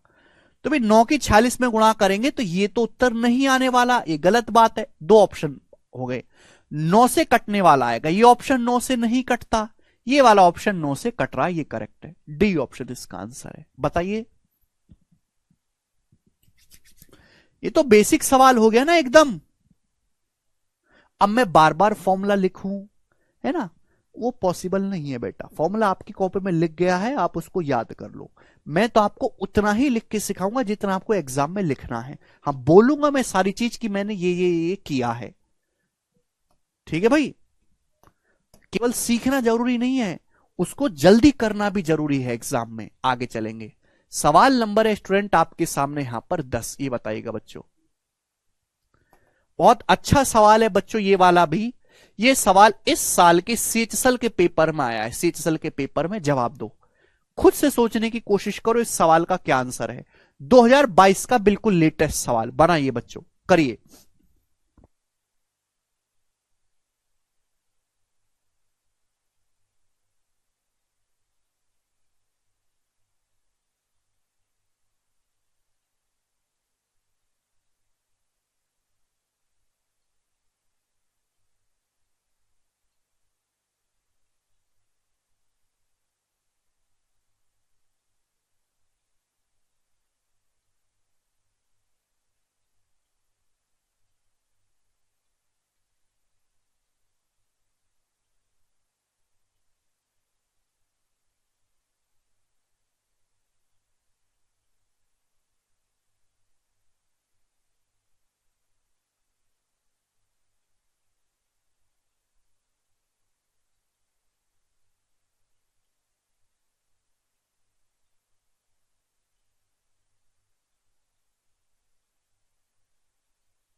देखिए, अब ये आपके सामने आ गया। इस बोला है इस सीरीज के पहले 200 पदों का योग बताओ, 200 पदों का। अब देखो, आप कहोगे सर ये अर्थमेटिक प्रोग्रेशन देखते हैं, 1 और 5 4 का गैप है, 5 6 के बीच में 1 का गैप है, फिर 4 का गैप है, फिर 1 का गैप है, फिर 4 का गैप है, फिर 1 का गैप है। तो आप कहोगे सर ये तो समांतर श्रेणी है नहीं। आप बोलोगे हां जी, एक्चुअली इसमें दो दो समांतर श्रेणी को मिक्स किया गया है, इसमें दो दो सीरीज मिक्स है बच्चों, ठीक है ना। समांतर श्रेणी क्या होते हैं, जिसके दो लगातार टर्म का डिफरेंस बराबर रहे। देखो ध्यान से, 1 से 6 5 का गैप है, 6 से 11 5 का गैप है, 11 से 16 5 का गैप है, फिर 16 से 5 का गैप 21 आएगा अगला। तो एक सीरीज तो मेरे दोस्तों ये बन रही है। दूसरी सीरीज जो बन रही है, देखो 5 से 10 5 का गैप है, 10 15 5 का गैप है, 15 20 5 का गैप है, 20 और 25 5 का गैप। तो यहां पे दो दो समांतर श्रेणी बन रही हैं। जो बाकी टीचर सिखा रहे हैं या फिर किताबों में जो आपको सॉल्यूशन मिलेगा वो क्या मिलेगा कि इन दोनों सीरीज को अलग अलग जोड़ लेते हैं। भाई कितने टर्म आपको जोड़ने, 200 टर्म। तो आधे टर्म 100 टर्म इस सीरीज के ले लेंगे, 100 टर्म इस सीरीज के ले लेंगे। यहां अलग फॉर्मूला लगाएंगे, यहां अलग फॉर्मूला लगाएंगे, ऐसा करेंगे मेरे प्यारे भाई। भाई आधे टर्म इसके 100 टर्म इस सीरीज के जोड़ लो, 100 टर्म इस सीरीज के जोड़ लो, बढ़िया से उत्तर आ जाएगा। लेकिन मैं आपसे कहता हूं कि बकवास है। अगर अर्थमेटिक प्रोग्रेशन के किसी भी सवाल में बच्चों आपको दो सीरीज मिक्स की गई हैं, दो सीरीज अगर मिक्स की गई हैं बच्चों, तो दो दो में प्यार करवाइए। तीन सीरीज मिक्स की गई हैं, तीन तीन में प्यार करवाइए। चार सीरीज मिक्स की गई हैं, चार चार टर्म में प्यार करवाइए। तो मैंने पहले यहां से ऑब्जर्व किया कि यहां समांतर श्रेणी का ही सवाल है, लेकिन इस सवाल में एक सीरीज नहीं, दो सीरीज एक साथ चल रही हैं और मुझे 200 पदों को जोड़ना है। स्मार्ट सॉल्यूशन कैसे करना है वो मैं आपको सिखाऊंगा। केवल सॉल्यूशन करना तो आप कहीं भी सीख सकते हैं। दो दो सीरीज एक साथ चले तो दो दो टर्म में प्यार करवाओ। दोस्तों देखो ध्यान से देखेंगे, टोटल हमें कितने पदों का योग निकालना है, 200 पदों का। तो 1 + 5 6 हो गया। ये देखिए 6 + 10 कितना हो गया मेरे दोस्तों, 16 हो गया। आप बोलोगे हाँ जी सर। देखिए बच्चों 11 + 15 26 हो गया। आप बोलोगे हाँ जी सर। 16 + 20 36 हो गया। देख रहे हैं प्यारे भाई, ये क्या बन गया। आप कहोगे सर ये तो प्योर अर्थमेटिक प्रोग्रेशन बन गई सर। 10 10 का गैप है, 6 16 10 का गैप, 16 26 10 का गैप, 26 36 10 का गैप। ये तो सर प्योर अर्थमेटिक प्रोग्रेशन बन गया। मजा आ गया मेरे दोस्तों। सर आप बताओ सर, आपको 200 टर्म का योग निकालना था, कितने का, 200 का। मैंने दो दो का जोड़ा बना दिया, दो दो टर्म में प्यार करवा दिया। तो अब ये जो नई सीरीज बन के आएगी, इसमें कितने टर्म रहेंगे, इस सीरीज में केवल 100 ही टर्म रहेंगे। भाई आपके पास एक सीरीज थी जिसमें 200 टर्म थे, कितने पद थे, 200 पद थे। हमने दो दो को कंबाइन करके एक बना दिया। तो जो नई सीरीज बन के आएगी इसमें तो 200 का आधा ही टर्म रह जाएंगे ना, 100। यानी कि मुझे केवल इसको सॉल्व करना है, दो सीरीज के झंझट से मैं बच गया। समझ में आ गया, कंसेप्ट क्लियर हुआ सभी बच्चों को। आप बोलोगे हाँ जी सर। अब आप जानते हैं भाई इस सीरीज का आखिरी टर्म मुझे नहीं पता। आखिरी टर्म पता होता मैं फॉर्मूला लगाता n/2 a + l। जब आखिरी टर्म नहीं पता तो मैं फॉर्मूला कौन सा लगाऊंगा, ये वाला।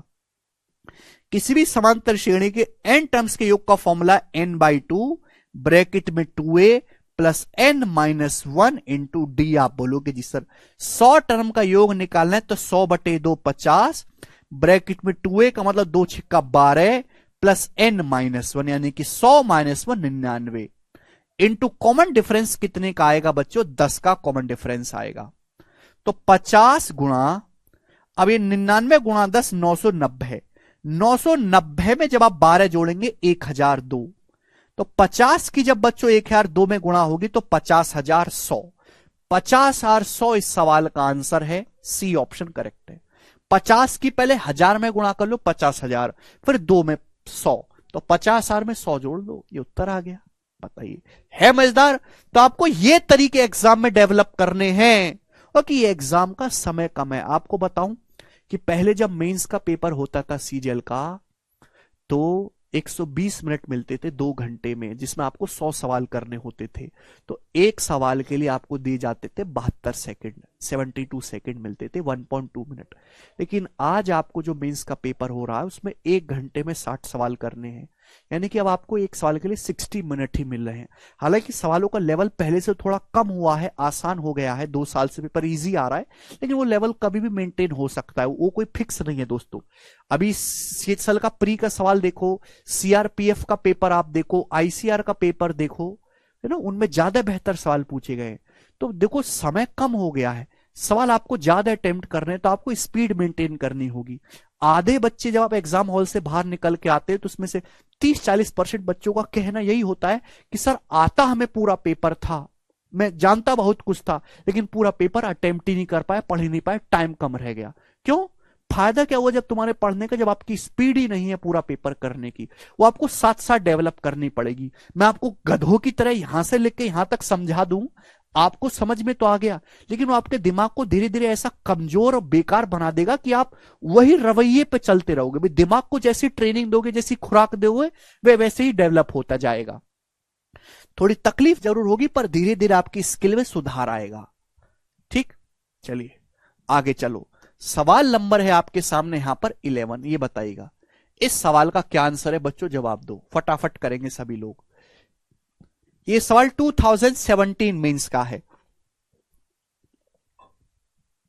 यदि ए बराबर ये है मेरे प्यारे भाई, तो इसके 60 पदों तक है, ये 60 पदों तक जा रहा है, अप टू 60 तक।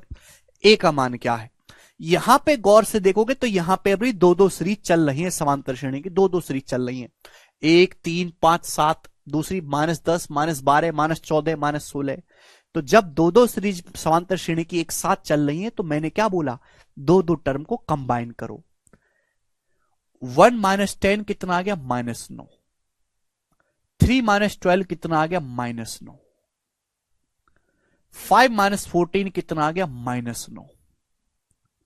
ये तो -9 -9 -9 -9 बनता जा रहा है। यानी कि जब मैं दो दो टर्म को कंबाइन कर रहा हूं, तो दो दो टर्म प्यार करके -9, ये भी -9, ये भी -9 बना रहे, आगे भी -9 बनेगा। सॉरी, यहां माइनस का साइन आएगा बच्चों। और तो ये जो आपको सीरीज दी थी, इसमें कितने टर्म थे? 60 टर्म थे, 60। अब मैंने जब दो दो का जोड़ा बना लिया, अगर आपके पास 60 टर्म है, दो दो का जोड़ा बनाओगे, तो इस सीरीज में कितने टर्म रह जाएंगे? 30 टर्म रह जाएंगे, 30। तो यानी कि मुझे -9 ऐड करना है 30 बार। किसी भी संख्या को अगर 30 बार ऐड कर रहे हो, -9 को अगर 30 बार आप जोड़ोगे, तो जोड़ के क्या आएगा? -9 गुणा 30, यानी कि -270 सवाल का आंसर है। बताओ, ये तो मेंस का सवाल था भाई साहब, कर पाओगे खुद से? -9 -9 -9 अगर 30 बार जोड़ा जाएगा तो क्या आएगा जोड़ के? -9 गुणा 30 -270 आ जाएगा। एक सेकंड में सॉल्व हो गया। चलेगा बच्चों, आगे चलेंगे अगले सवाल की तरफ। सवाल नंबर है आपके सामने यहां पर 12। जी भाई साहब, इस सवाल का आंसर आप मुझे जरा करके बताइएगा क्या होगा, फटाफट करो। फाइंड द, आपको इस सीरीज को सॉल्व करना है अप टू 99 टर्म्स तक। कितने टर्म्स इसमें? 99 पद हैं। इसका मान क्या आएगा? अब देखो, ये सेचसल के सवाल, ये इस साल के सेचसल का सवाल है। मैंने सवाल को थोड़ा अच्छा बना दिया है और कुछ नहीं किया। सॉल्व करो। अब देखो यहां पर सीरीज बताइएगा मेरे दोस्तों, देखिएगा, ये 5 8 13 कुछ नहीं बना। देखो 5 से 13 मेरे पैर भी 8 का गैप है, फिर 13 से मेरे दोस्तों ये 11 है। यार ये तो बात नहीं बननी मेरे प्यार भी। 13 से मेरे दोस्तों 17, ये तो बात ही नहीं बननी। एक्चुअली अगर आप यहां पे गौर से देखोगे तो 3-3 सीरीज एक साथ चले, 3-3 सीरीज। गौर से देखेगा मेरे प्यारे भाई, 5 5 के बाद अगला 7 7 के बाद अगला 9 है भी, 9 के बाद अगला आएगा 11। एक सीरीज चले 5 7 9। उसके बाद ये देखो, -8 से -11, देखो 3-3 ऐड हो रहा है, -11 से -14, -14 से फिर अगला आएगा -17। तीसरी आप देखिएगा 13, 13 में 17 जोड़ेंगे 4, 17 में 4 जोड़ेंगे 21, 21 में 4 जोड़ेंगे 25। 3-3 सीरीज यहां पे एक साथ चल रही है समांतर श्रेणी की। ये आपको ऑब्जर्व ही करना पड़ेगा, कोई फॉर्मूला नहीं है, कोई कह के नहीं बोल गया कि भैया ऐसे कर लेना। तो मैंने थोड़ा भिड़ाने की कोशिश करी, भाई क्या क्या कॉम्बिनेशन चला। तो 3 सीरीज यहां पे चल रही हैं। 3 सीरीज चले तो आप 3-3 टर्म में प्यार करवाइएगा। क्लियर है? 3-3 टर्म में आपको प्यार करवाना है। 3-3 टर्म को आप मिलाओगे तो 5 -8 -3, -3 में 13 जोड़ूंगा 10, 10 हो गया प्लस। इनको देखो 7 17 28, सॉरी 24, 24 में से 11 घटाएंगे 13, ये 13 हो गया प्लस 21 9 30, 30 में से 14 घटाऊंगा 16। तो भाई ये सीरीज बन गई। आप बोलोगे हाँ जी सर मस्त बन गया, ये वापस अर्थमेटिक प्रोग्रेशन बन गई। 10 और 13 3 का गैप है, 13 16 3 का गैप है। अच्छा, ये जो आपसे पूछा था इसमें कितने टर्म थे? 99 टर्म्स थे। और अगर मैंने 3-3 में प्यार करवा दिया, तो जो सीरीज बन के आएगी इसमें कितने टर्म रहेंगे? अगर इस सीरीज में 99 टर्म्स थे, मैंने 3-3 को आपस में कंबाइन कर दिया, तो इसमें कितने टर्म रह जाएंगे? 33। 99/3, 33 टर्म रह जाएंगे। लेकिन मुझे इस सीरीज के केवल 33 टर्म्स का सम निकालना है। अब अगर सवाल ऐसे पूछता तो सारी दुनिया कर लेती, ऐसे पूछ लिया तो सब बहक गए। ठीक है, सवाल तो वही है, कुछ बदला तो नहीं। तो फॉर्मूला क्या लगेगा बच्चों? n/2 ब्रैकेट में 2a, 2a का मतलब 10 दूनी 20, plus n-1 32 into common difference कितना है बच्चों? यहां पे 3-3 का कॉमन डिफरेंस है, तो आएगा 33 गुणा 32 तिया 96 प्लस 20 116 है भाई। 116 को 2 से भाग देंगे 58, तो 33 गुणा 58 आएगा, यानी कि एंड में आएगा बच्चों यहां पर 4। तो ये तो कुछ गड़बड़ है। n/2 ब्रैकेट में 2a plus n-1, 32 common difference 3, तो 32 तिया 96, 96 में जब आप 20 जोड़ेंगे तो 116, 116 मतलब 58, 33 गुणा 58 मेरे दोस्तों ये आ रहा है, लग रहा है सवाल के ऑप्शन गलत हैं, 1914। हाँ जी, सवाल के ऑप्शन गलत हैं, ठीक कर लीजिएगा। 1914 इस सवाल का एकदम करेक्ट उत्तर है मेरे प्यारे भाई, 1914। ठीक है, समझ पाए? आप बोलोगे हाँ जी सर बिल्कुल सही, ऑप्शन रॉन्ग है। मुझे लगता है ये बात आपको अच्छे से समझ में आई है मेरे प्यारे बच्चों। आगे चलते हैं अगले सवाल की तरफ। देखो मैंने आपको हर वैरायटी करवा दी है ना, जहां प्लस था, जहां सेम बन गया नंबर, 3-3 वाला भी करवा दिया। अब आगे चलते हैं, सवाल नंबर बच्चों आपके सामने आएगा 13। सबसे ज्यादा पेपर में सवाल एपी से ही आते हैं, इसलिए ये समझना जरूरी है। करो ये वाला जी। ये सवाल स्टूडेंट पूछा गया है सीजीएल के 2022 के प्री के पेपर में, ठीक। और इस तरीके के आपको मैंने अकेला सवाल लिया है, 4 से 5 सवाल आ रखे इस कंसेप्ट पे। अब यहां पे कहोगे सर ये कैसी सीरीज है, यहां तो स्क्वायर बन रहा है, कैसे करेंगे? 100 square minus 99 square plus 98 square minus 97 square plus 96 square minus 15 square plus dot dot आखिर में 12 स्क्वायर माइनस 11 स्क्वायर। कैसे करें मेरे प्यारे भाई? तो एक स्पेशल सवाल है प्यारे भाई, this is a special question, और इसके लिए आपको स्पेशल अटेंशन देनी है। इस टाइप का मेरे प्यारे भाई जब भी कोई सवाल आपके सामने आए, है ना, तो आप देखो ये फॉर्मूला तो जानते ही हो, ए स्क्वायर माइनस बी स्क्वायर का फॉर्मूला हर कोई जानता है कि ए स्क्वायर माइनस बी स्क्वायर बराबर मेरे दोस्तों ए प्लस बी गुणा ए माइनस बी। ये जानते हैं, एलजेब्रा का कंसेप्ट इसमें लगेगा सॉल्व करने के लिए। अगर बच्चों मैं आपसे ये पूछूं कि 100 स्क्वायर माइनस 99 स्क्वायर क्या है, मैं अगर आपसे ये पूछे लगूं कि 100 स्क्वायर माइनस 99 स्क्वायर बताइए जरा मुझे क्या है, तो आप कहोगे sir a square minus b square का मतलब a plus b into a minus b. 100 plus 99 into 100 minus 99, ये हो जाएगा एलजेब्रा के कंसेप्ट से। आप बोलोगे हाँ जी सर। अब 100 माइनस 99 कितना हो गया? 1, और 1 की किसी भी नंबर में गुणा करो कोई फर्क नहीं पड़ेगा, तो इसका मतलब तो 100 प्लस 99 है, यानी कि क्योंकि 100 माइनस 99 तो 1 ही आ गया ना, तो इस बात को मैं लिख सकता हूं 100 प्लस 99। बिल्कुल डिट्टो इसी तरीके से प्यारे बच्चों इस बात को क्या मैं लिखूंगा, ए स्क्वायर माइनस बी स्क्वायर, यहां पर भी ए माइनस बी, ए प्लस बी लगाऊंगा, तो ये 98 प्लस 97 आ जाएगा मेरे प्यारे भी। आप बोलोगे हाँ जी सर बहुत बढ़िया सर, मजा आ गया। बिल्कुल इसी तरीके से बच्चों में इस बात को क्या लिखूंगा, ए स्क्वायर माइनस बी स्क्वायर, तो आप कहोगे सर जी इसकी वैल्यू आएगी ए प्लस बी, है ना, 96 प्लस 95, और यही चलता रहेगा मेरे दोस्तों। दो दो में प्रेम करवाना है। सबसे आखिर में 12 स्क्वायर माइनस 11 स्क्वायर क्या आएगा मेरे दोस्तों, ये ए प्लस बी, 12 प्लस 11। आप बोलोगे हाँ जी सर, तो ये सवाल बन गया। और ये तो बच्चों बेसिक सवाल है, ये तो स्टूडेंट बेसिक सवाल है, ये तो मैंने आपको सिखाया ही है। सम ऑफ नेचुरल नंबर है ये तो, लेकिन एक से शुरुआत नहीं है, ये भी तो एक अर्थमेटिक प्रोग्रेशन है, समांतर श्रेणी, एक एक का गैप है। ये भी तो अर्थमेटिक प्रोग्रेशन है, एक एक का गैप है। इसका फर्स्ट टर्म है, इसका लास्ट टर्म है। आप बताओ कितनी संख्याएं हैं, कितनी संख्या है भाई? लास्ट टर्म में से फर्स्ट टर्म घटाइए, 100 माइनस 11 99, 100 माइनस 11 89 और एक 90। ये 90 संख्याएं हैं मेरे दोस्तों। 11 से लेकर 100 तक कितनी संख्या होती है? 90 है। 11 से लेकर 100 तक लगातार गिनती लिखो, कितने नंबर होंगे? 90 है।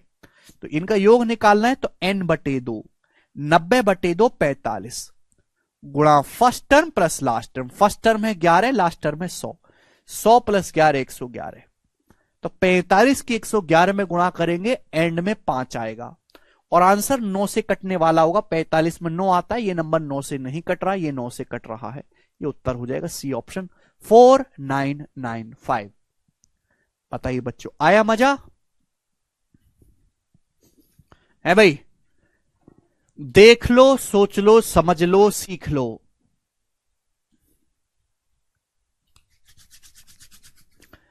क्लियर है? आप बोलोगे जी एकदम टकाटक क्लियर है, बिल्कुल आप टेंशन ना ही लीजिए। सवाल मैं आपके सामने अगला फेंक के मारूंगा। सवाल नंबर है 14। ये बनाएगा बच्चों, अब टाइप को थोड़ा सा चेंज करेंगे। ये सवाल जो आपके सामने स्क्रीन पर है, ये 2021 के मेंस के पेपर में आया था। बना दीजिए बच्चों, इसका क्या आंसर है। ये सवाल पहले कैट के पेपर में आया था, उससे पिछले साल कैट, और वो कैट का सवाल मैंने करवाया, डाल भी रखा था शीट में। मुझे उम्मीद थी कि इससे इंस्पायर होकर एसएससी जरूर सवाल बनाएगा, देखो उसने बना दिया। हालांकि एसएससी ने मेरी उम्मीद से एक लेवल और आगे बढ़ के सवाल बनाया है। ठीक जी, सवाल में आपसे पूछा है what is the sum of all the common terms between the given series S1 and S2। आपके सामने दो अलग अलग सीरीज दी है S1 S2, दोनों ही समांतर श्रेणी है। देखो 2 9 के बीच में 7 का गैप है, 9 16 के बीच में 7 का गैप है, 7 11 मेरे 4 का गैप है, 11 15 4 का गैप है। इन दोनों सीरीज में जितने भी कॉमन टर्म्स है, जितने भी उभयनिष्ठ पद है, उनका योग आपको बताना है, उनका योग। तो पहले आप ये पता लगाओ बच्चों कि इनमें कॉमन टर्म्स हैं कौन कौन से, फिर ये पता लगाओ कि कॉमन टर्म्स है कितने, फिर निकालो उनका जोड़ो। अब मुझे कैसे पता चले कि इनमें ऐसी कौन सी संख्याएं, कॉमन का मतलब वो संख्याएं जो S1 सीरीज में भी हो और इस सीरीज में भी हो, कैसे पता लगेगा। इस सीरीज में जो कॉमन डिफरेंस है 7 का है, और इस सीरीज में जो कॉमन डिफरेंस है वो 4 का है। कैसे पता लगेगा मेरे प्यारे भाई, सुनो। अब मैं आपको छोटे एग्जाम्पल से समझाता हूं, ऐसे नहीं आप समझ पाओगे, इसी में समझाने लगा। जैसे बच्चों मैं आपके सामने लिखता हूं 3 5 7 9 11 13 15 17 19। मैंने आपके सामने एक सीरीज लिखी, इसमें 2 2 का गैप है। एक और सीरीज मैं आपके सामने लिखता हूं मेरे प्यारे भाई 5 8 11 14 17 20 23। आपके सामने 2 अलग अलग सीरीज मैंने लिखी है सपोज। इसमें कितने का गैप है, इसमें 2 का गैप है, 2 2 का गैप है। इस सीरीज में कितने गैप है, 3 का गैप है। तो जो कॉमन, अगर मैं कॉमन टर्म की बात करूं, कॉमन टर्म की बात करूं दोनों सीरीज में, तो क्या आएगा मेरे दोस्तों। पहला कॉमन नंबर जो देखने में मिला मैनुअली वो 5 मिला, 5 इसमें भी है 5 इसमें भी है। अगला कॉमन नंबर जो आएगा मेरे प्यारे भाई, अगर इस सीरीज में 2 का गैप है, इस सीरीज में 3 का गैप है, तो 2 और 3 का एलसीएम कितना होता है मेरे दोस्तों, 6। 2 और 3 का एलसीएम होता है प्यारे भाई 6। यानी कि हर 6 के गैप के बाद, हर 6 गैप के बाद आपको कॉमन नंबर देखने को मिलेगा। ये लॉजिक है। अगर पहला कॉमन नंबर तो आपने मैनुअली देख लिया 5, अगला कॉमन नंबर भाई इस सीरीज में 2 का गैप है, इस सीरीज में 3 3 का कॉमन डिफरेंस है, 2 और 3 का एलसीएम होता है 6। हर 6 के बाद देखने को मिलेगा 5, 5 में 6 जोड़ो 11, 11 में 6 जोड़ो 17, 17 में 6 जोड़ो 23 मेरे प्यारे भाई। ये वो नंबर है जो दोनों ही सीरीज में कॉमन होंगे, चाहे मैच कर लो मेरे प्यारे भाई। ओके मेरे दोस्तों, 5 5 के बाद देखो अगला कॉमन नंबर दोनों में 11 है, 11 के बाद खुद देख लो अगला कॉमन नंबर दोनों में 17 है, दिखाई दिया। ओके ये सीरीज छलांग मार रही है 2 2 की, ये सीरीज छलांग मार रही है 3 3 की। दोनों एक दूसरे को धप्पा कब मारेंगी, जब 2 2 2 6 छलांग हो गई, और ये ने देखो 3 और 3 की 2 छलांग हुई, तो धप्पा एक दूसरे को कब मारेंगी, 2 और 3 का एलसीएम हर 6 छलांग के बाद कॉमन टर्म देखने को मिलेगा। ये लॉजिक है, ठीक है ना। अब हर बच्चे को समझ में आ गया होगा। भाई वहां बड़ा डाटा था, समझाना मुश्किल था, मैंने छोटा डाटा लेके आपको इजीली समझा दिया कि भाई ऐसा होता है इस सवाल में। काफी, ये अगर मैं कहूं मेंस के पेपर का सबसे अच्छा सवाल था उस टाइम का, 2021 के पेपर का बेस्ट क्वेश्चन था ये। अब आप ये बताओ मेरे प्यारे भाई, किन सीरीज में, भाई इस सीरीज में कितने का डिफरेंस है, 7 का, इसमें कितने का डिफरेंस है, 4 का, तो 7 और 4 का एलसीएम होता है 28। यानी कि हर 28 नंबर के बाद कॉमन टर्म देखने को मिलेगा। तो पहला कॉमन नंबर तो ढूंढो इनमें क्या है, भाई 2 के बाद 9, 9 के बाद 16, 16 के बाद आएगा 23, 23 के बाद आएगा भाई 7 जोड़ेंगे, 7 7 का गैप है ना 30। यहां पे देखते हैं 7 से 11, 11 से 15, 15 में 4 जोड़ेंगे 19, 19 के बाद 4 जोड़ेंगे 23। तो पहला जो कॉमन नंबर देखने को मिला दोनों में वो 23 देखने को मिला, 23। First common number I am seeing in both in this 23। थोड़ा गैप करके लिख देता हूं, 632 से 743 है, 632 743। ठीक है भाई। तो भाई ये इसका आखिरी पद 632 है, इसका आखिरी पद 743 है। पहला जो कॉमन नंबर दोनों में देखने को मिला 23। भाई 2 के बाद 9, 9 के बाद 16, 16 के बाद अगला आएगा 23, 23 के बाद अगला आएगा 29। यहां देखो 4 4 गैप है, 15 में 4 जोड़ेंगे 19, 19 में 4 जोड़ेंगे 23, 23 में 4 जोड़ेंगे 27। तो पहला कॉमन नंबर तो दोनों में 23 देखने को मिला। अब एलसीएम 28 है, तो अगला जो कॉमन नंबर आएगा वो 28 ऐड करके आएगा। 23 में जब आप 28 ऐड करेंगे मेरे प्यारे भी 51, 51 में जब आप 28 ऐड करेंगे तो 79। ये दोनों ही सीरीज में कॉमन टर्म आ गए, ये मैंने पता लगाया। आप बोलोगे जी सर बिल्कुल सही, यानी कि इस सीरीज में ये जो कॉमन डिफरेंस आया है वो 28 का आया है, 28 का डिफरेंस। अब आप मुझे बताओ ये जो कॉमन टर्म जो आ रहे हैं इनमें आखिरी नंबर कौन सा आएगा मेरे प्यारे भी, आखिरी नंबर कौन सा आएगा ये बताओ। ये सोचना भी एक आर्ट है। भाई इस सीरीज में आखिरी टर्म 632 है, इस सीरीज का आखिरी पद 743 है। तो भाई 632 से आगे तो कॉमन नंबर चेक करने का कोई मतलब ही नहीं। भाई 632 से आगे सीरीज है ही नहीं, तो 632 से आगे मैं कॉमन चेक ही नहीं करूंगा। तो मैं चेक करूंगा कि 632 से पहले कौन सा कॉमन नंबर इन दोनों सीरीज में आ रहा है। 632 से जस्ट पहले, 632 के बाद तो चेक करने का कोई मतलब ही नहीं, सीरीज ओवर हो गई। 632 से पहले कौन सा कॉमन नंबर है जो दोनों सीरीज में आ रहा है बच्चों, जरा जवाब दीजिएगा लॉजिकली। तो आप बताओ ये कॉमन नंबर की सीरीज है, कौन सा नंबर ऐसा है जो 632 से जस्ट छोटा, 632 से जस्ट छोटा, इस सीरीज में कौन सा नंबर आएगा मेरे दोस्तों, कौन सा नंबर। भाई देखो आप जानते हैं कि a plus n minus 1 into common difference मेरे दोस्तों, कॉमन डिफरेंस, कॉमन डिफरेंस मेरे प्यारे भाई है 28। ये है nth टर्म का फॉर्मूला, ये तो nth टर्म का फॉर्मूला। आप बोलोगे जी sir a plus n minus 1 into common difference d। तो मुझे nth टर्म जो चाहिए वो 632 से छोटा चाहिए, तो मैं अंदाजा मारूंगा। अगर मैं n की जगह 20 रखता हूं, 21 रखता हूं, देखो 560 में 23 जोड़ेंगे। देखिए अगर मैं n की जगह 21 पुट करता हूं 21 में, भैया मैं अंदाजा मार रहा हूं कि मुझे 600 के नजदीक रहना है, 600 के नजदीक रहना है, तो क्या पुट करूं n की जगह मेरे दोस्तों 21।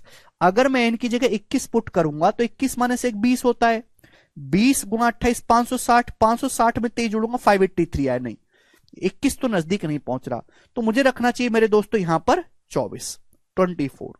अगर मैं n की जगह 24 रखूंगा तो 24 माइनस 1 23, 23 गुना 28, अरे 23 मेरे प्यारे भी। आप बोलोगे जी सर, तो 28 गुना 23 करूंगा मेरे दोस्तों, चलो यहां से 23 तो कॉमन ही आ गया, 1 प्लस 28 आ गया मेरे दोस्तों 29। तो ये आ जाएगा 690 से 23 कमी, काफी बड़ा आ गया मेरे दोस्तों, ये तो 632 से ऊपर पहुंच गया।